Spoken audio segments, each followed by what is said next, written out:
ফিরে এলাম বিরতির পর। কলকাতা হাইকোর্টে এসআইআর মামলা, নির্বাচন কমিশন ও রাজ্যের কাছে হলফনামা তলব। নির্বাচন কমিশন ও রাজ্যের কাছে হলফনামা তলব করল ভারপ্রাপ্ত প্রধান বিচারপতি সুজয় পালের ডিভিশন বেঞ্চ। 19 নভেম্বর এই মামলার পরবর্তী শুনানি। নির্বাচন কমিশন ও রাজ্যের কাছে হলফনামা তলব করা হয়েছে। তলব করল ভারপ্রাপ্ত প্রধান বিচারপতি সুজয় পালের ডিভিশন বেঞ্চ। 19 নভেম্বর এই মামলার পরবর্তী শুনানি। 19 নভেম্বর এই মামলার পরবর্তী শুনানি বলে জানা যাচ্ছে। এসআইআর নিয়ে হাইকোর্টের দৃষ্টি আকর্ষণ করা হয়েছিল। রাজ্যে এসআইআর প্রক্রিয়া শুরু হয়েছে এবং তারপরে হাইকোর্টের দ্বারস্থ, হাইকোর্টের দৃষ্টি আকর্ষণ এবং নির্বাচন কমিশন রাজ্যের কাছে হলফনামা চাইল কলকাতা হাইকোর্ট। 19 নভেম্বর এই মামলার পরবর্তী শুনানি বলে জানা যাচ্ছে।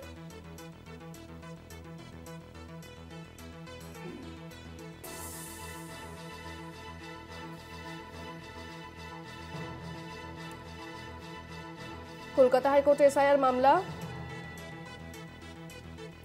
নির্বাচন কমিশন ও রাজ্যের কাছে হলফনামা তলব।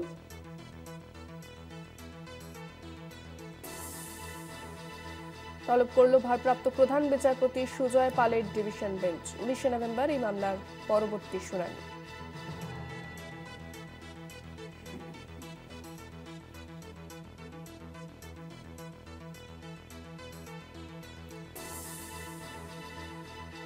বাংলায় শুরু হয়েছে এসআইআর প্রক্রিয়া এবং তারপরে হাইকোর্টের দৃষ্টি আকর্ষণ করা হয় বিষয়ে।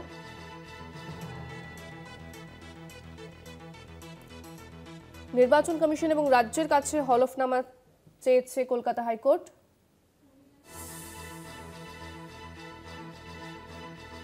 এ বিষয়ে বিস্তারিত জানবো, ফোনে রয়েছে প্রতিনিধি পীযূষ কান্তি নাগ। পীযূষ, ঠিক কি জানতে পারছো বিষয়? দেখো, কলকাতা হাইকোর্টে যে এসআইআর মামলা, সেই এসআইআর মামলায় নির্বাচন কমিশনের পক্ষ থেকে জানানো হলো যে 2002 এর ভোটার তালিকা নয়, 2025 এর ভোটার তালিকাকে বেস করেই কিন্তু নির্বাচন কমিশন খসড়া ভোটার তালিকা অর্থাৎ এসআইআর প্রস্তুত করছে। তবে 2002 সালের ভোটার তালিকায় যাদের নাম রয়েছে তাদেরকে নতুন করে আর কোনো নথি দিতে হবে না, এমনটাই সওয়াল নির্বাচন কমিশনের। আবেদনকারীর আইনজীবীর পক্ষ থেকে দাবি করা হয় যে এই ভোটার তালিকায় বিভিন্নভাবে যে প্রক্রিয়ায় ভোটার তালিকা করা হচ্ছে তাকে তারা চ্যালেঞ্জ জানাচ্ছে, এসআইআর কে চ্যালেঞ্জ জানাচ্ছে না। এরপরেই বিচারপতি প্রশ্ন রাখেন যে সুপ্রিম কোর্টে যে মামলা রয়েছে সেই মামলায় নির্দিষ্ট কোনো নির্দেশিকা আছে কিনা। নির্বাচন কমিশনের আইনজীবী জানান যে তামিলনাড়ু সহ বিভিন্ন রাজ্য থেকে মামলা দায়ের হয়েছে এবং পশ্চিমবঙ্গ থেকেও একটি মামলা দায়ের হয়েছে।